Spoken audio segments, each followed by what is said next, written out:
So what are you pointing out there, Sid? There's some little cat prints in the concrete, and so there must have been a lot of cats running around here at one point. They claim it's haunted, though, Yeah, maybe by cats. Haunted by cats.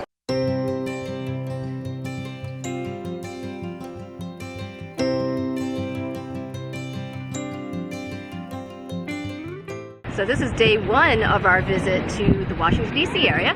Yes, and we have a special tour of the Capitol building. Mm-hmm. We know somebody that works there, so we've got a kind of a in-little tour. We'll see how that goes. Yep.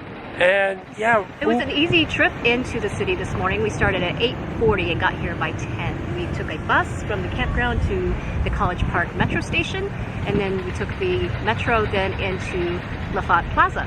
Yes, and it's really cool that Cherry Hill Campground has the metro station right there that you or a bus stop that you can catch. And you can buy the metro card passes there, super easy. Yeah, I think it was $4.75 to come into the city from Cherry Hill. And I'm looking at the National Air and Space Museum and it looks closed. It's under construction in a major way. Disaster. So it may not be closed. Maybe there'll be an alternative entrance. We knew the old Smithsonian building was closed. We knew that, but this could be a disaster. Yeah. All right, let's head off to the Capitol for our tour. Should be fun. So we are at the Longworth Congressional Office building. There are 3 office buildings for the House of Representatives, and we are in front of our sole representative from the state of Vermont, Representative Becca Balint, and this is her offices.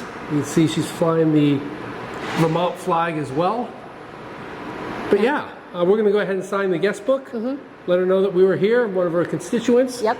And yeah, this is the first time I've ever seen the Congressional Office. Pretty cool.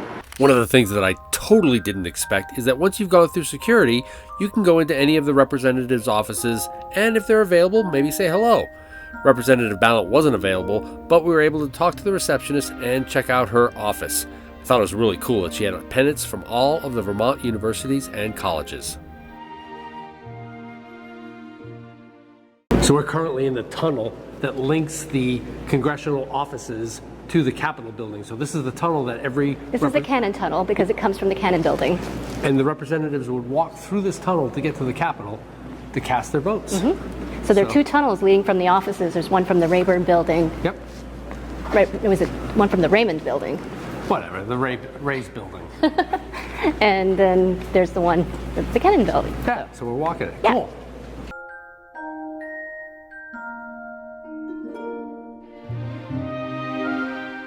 All right, behind us is the mold for the statue that stands atop the U.S. Capitol building. And the name is Freedom, and it faces east.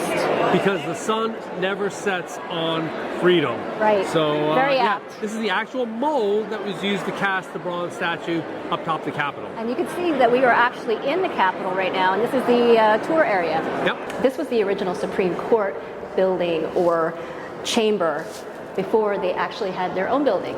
So, and it got big. Let's check it out. Check it out. Hello.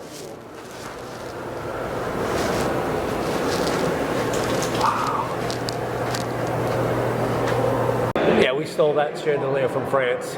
Never gave it back. Still here. So we're here in the rotunda, and you can see the painting up top there with George Washington kind of ascending into heaven. Kind of a little weird, but... And then it's also interesting to see that some of all the states contribute statues. And for example, California contributed Ronald Reagan. Yep. And Kansas contributed Dwight D. Eisenhower. We're looking for the Vermont one right now. But yeah, this is the Capitol Rotunda. Should be Ethan Allen.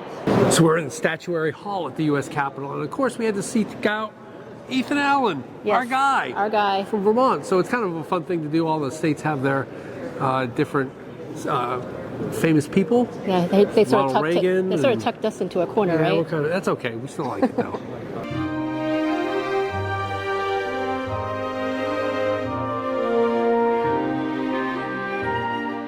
This is a memorial here to the passengers of United Airlines Flight 93. And that is definitely on our list to visit in Shanksville, Pennsylvania some of these days.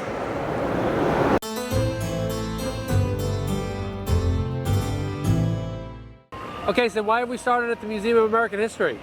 A little known Luv Subbin fact is I did do an internship here while I was a senior in college. and I helped design an exhibit, and we're going to see if it's still here. Yeah, and we've got all this ambient noise because of Food Truck City. Absolutely. All right, let's go. Of course, all of the Smithsonian museums are free of charge, but certain museums do require a free time reservation slot that you do online. For example, the National Air and Space Museum, you do have to have that time slot to get in. So if you want, this museum does not, the American history, but if you have a certain museum, I think the archives, stuff like that, you may want to check that. Okay, seriously, comment below if you guys played Pong when you were growing up in the late 70s. I know that was the first video game we ever had. I think mine had a line instead of a square. Same thing. So this is a new exhibit that I haven't seen before, and it's on food.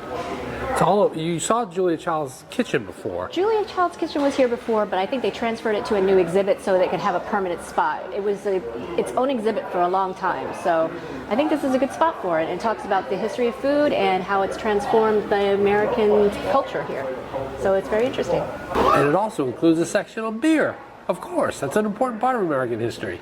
So this is what everybody thinks of when they see the Natural History Museum. It's this iconic elephant right here and the big atrium with the marble hall. Yeah, you can't but help but get excited about exploration and learning when you see the elephant in the rotunda. So Let's check things out. Yeah, let's do it.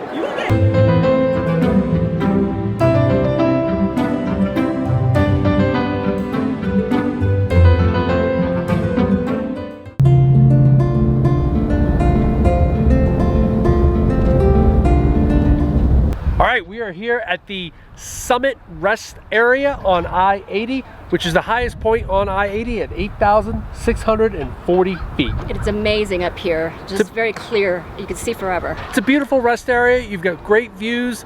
It's part of the Lincoln Highway, or it was, where the Lincoln Highway actually was replaced by I-80, much like 66 was replaced by I-40 and I-44. And they've got a really cool statue of President Lincoln that they moved here from the Lincoln Highway. It's a very nice rest area with a couple of exhibits that you can look at too. Excellent. So yeah, this is the last stop before we head to the Airstream International Rally, which will be coming up in just a few days here. Yep. So make sure you hit those notifications because we're going to be doing a lot of stuff at this rally, from live streams to meetups to all kinds of different stuff. Should be interesting. So if you like this video, give us a big thumbs up. And if you think we've earned a subscription, click to subscribe. And comment below if you're on the way to the International Rally. Because we come out with RV and Airstream related videos just like this one every Tuesday. Thanks for watching.